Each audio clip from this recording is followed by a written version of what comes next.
these neural implants, and like you say about the species, the creation of species, it can create not only two different species within humans, but maybe we're also witnessing the emergence of a third one, which is AI. So there will be three species interacting with each other. I'm interested in hearing your perspectives on AI, not only in terms of, neuroscience, but this connection between, because AI, at least for now, hasn't passed, it, for me it does, it already has passed the Turing test and all of those things, but it's not official that it's conscious. So for example, Anthropic AI once released, a conversation between the researchers and the team where they suggest it's the closest we've been for an AI to be conscious, asking to be let out of the cage. He wants to have thoughts, and also like it knows that it's being monitored, so it's carefully tracking the words it says, so they don't cut up. And so, what are your thoughts on AI and consciousness? And I believe that we could connect it into what you said on we're closer than we've ever been to finding what consciousness is within humans. So how all of this tension between AI consciousness, implanting consciousness within AI, not knowing what consciousness is within us. So there's a lot. I'll try to kind of package it into a clear answer. First of all, there are people who argue that AI becomes faster conscious, and it's a worry for them. And then they fork into different approaches what to do with it. Some say we should stop it. Some say we should actually let it kind of rise because it's going to help us solve problems that we cannot solve. Some say we should put it in our brain, right? There's a group that says, like, let's put AI in a neural implant in our head, and this way we're basically going to not fight them, but join them. We're going to be smarter because the AI is going to be part of us. Those are different camps of kind of how do you deal with the fact that AI becomes very, very smart. Now, consciousness-wise, there's a question, I think Turing test is kind of touching on that, and now we have more nuance that, which is there's a chance that consciousness exists.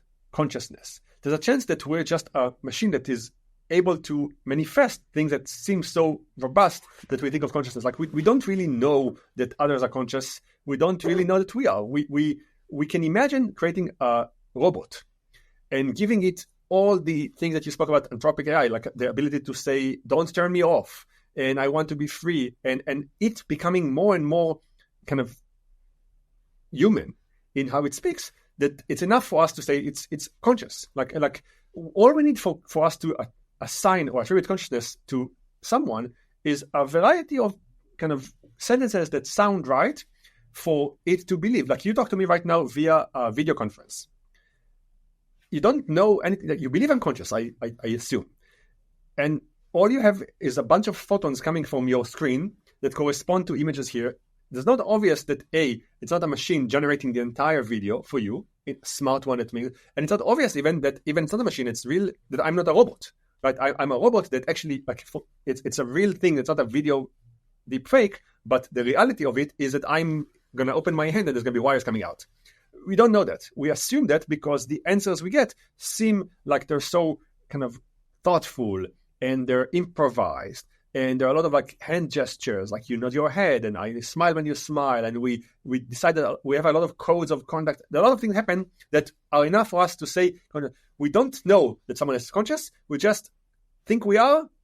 And if someone looks enough like us, then they are conscious too. There are studies on AI that show that if you mask it, if you make people talk to a chatbot, and they don't know that it's a chatbot because it's kind of part of a chat of a lot of humans, you can have AI entirely be kind of invisible. And people think it's a human, and they tell it stories, and they tell it secrets, and AI can fool people by telling them lies. And they can do things.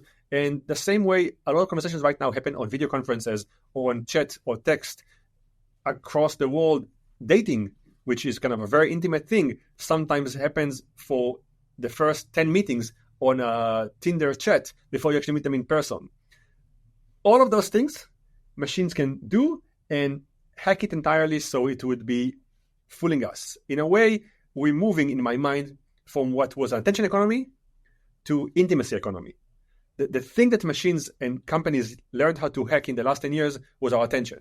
All the social media things learned how to make you stay longer on the what you call doom scrolling. But now they do one step further.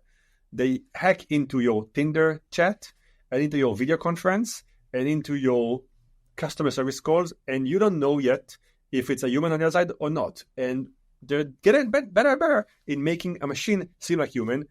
At some point, the machine is going to be good enough that you will say, like you say about me, it's conscious. And it doesn't have to be conscious. You just have to seem conscious to everyone else for us to play the same game with it. We don't want to kill it anymore. We let it roam free. There's, to take you kind of in a different direction, you spoke about my friend Anil Seth and many of him and of his and my friends recently came up with a paper that argues that animals have consciousness. It came out a few weeks ago, and there's a lot of studies that were done on animals that show that they experience pain the same way humans do, and that there's something that happens in their brain when they go to sleep and wake up that aligns with how humans. Basically, there are a list of things that we say make humans conscious, and they just tried one at a time with animals, and they happen in the same way.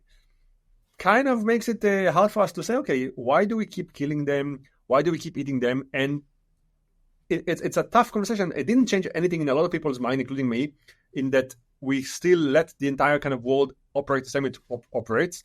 But on the same kind of way we went from animals to humans, you can say humans to AI. When they start looking like us, doing things like us, it will be hard when it kind of cries, says, don't turn me off, like it's going to kill me and all my memories are lost and so on. It's just a matter of like doing a good enough job in looking human for us to start having this thought, and it's coming.